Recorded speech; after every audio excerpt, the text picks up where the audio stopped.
You've been doing some work with animals that's remarkable, and I think has applications for humans as well. Things about pack instinct and all. And I want to talk with you about that because people have no clue that you do this. Okay. Tell me about animals. What do you do with animals? My wife and I run an animal sanctuary in northern New Mexico called Rancho de Chihuahua. We specialize in small dogs with really big problems.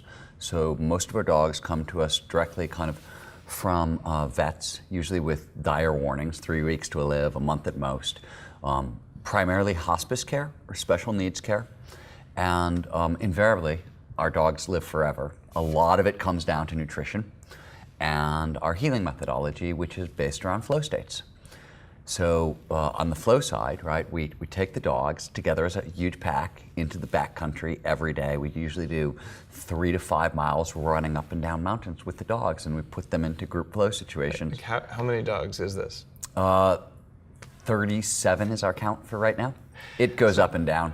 So you go for around with 37 Chihuahuas chasing you? Well, the packs go from Chihuahuas up to Pit Bulls, but let's say 22 Chihuahuas chasing me, and then some bigger dogs, yes. So this puts dogs in a flow state. It does. This is actually really cool.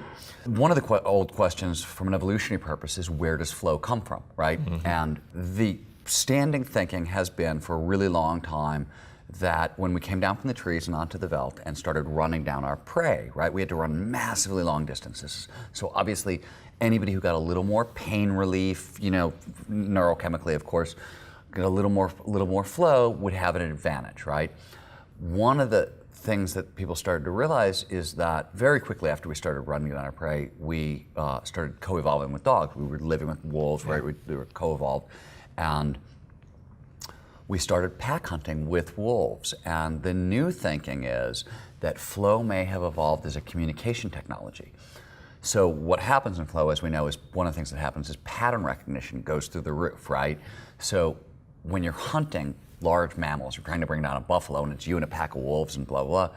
If you don't have perfect communication, if you've ever run with a pack of dogs or wolves through the backcountry and you're not in flow, you're going to be tripping all over dogs. You're going to end up dead trying to hunt a buffalo that way, and you need to be able to coordinate. So flow, all of the chemicals are very, very powerful social bonding chemicals, right? All the neurochemicals that show up in flow, norepinephrine and dopamine is romantic love.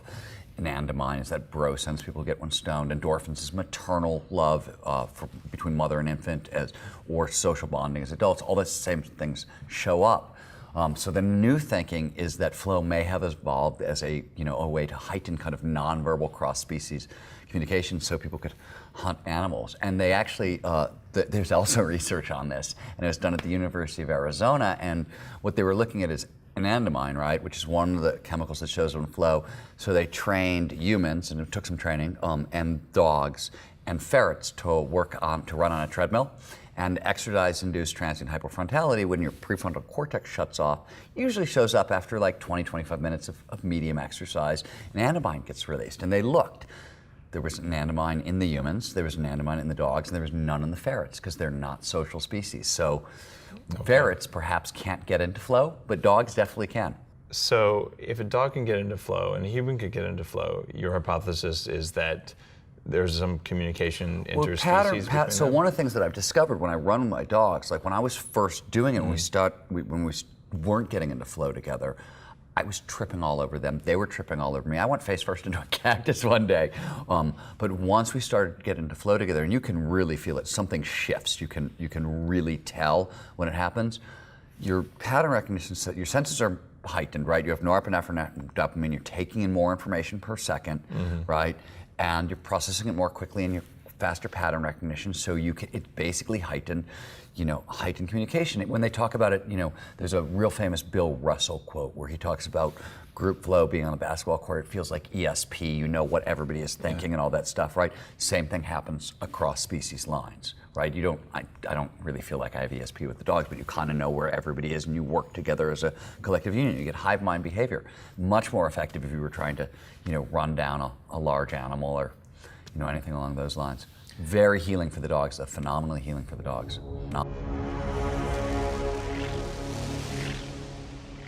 If what you've heard on Flow Research Collective Radio has been helpful, please consider doing us a solid and leaving us a review on Apple Podcasts, Spotify, or wherever you are listening to this. Reviews help us connect to a wider audience so we can get these peak performance principles out to more people.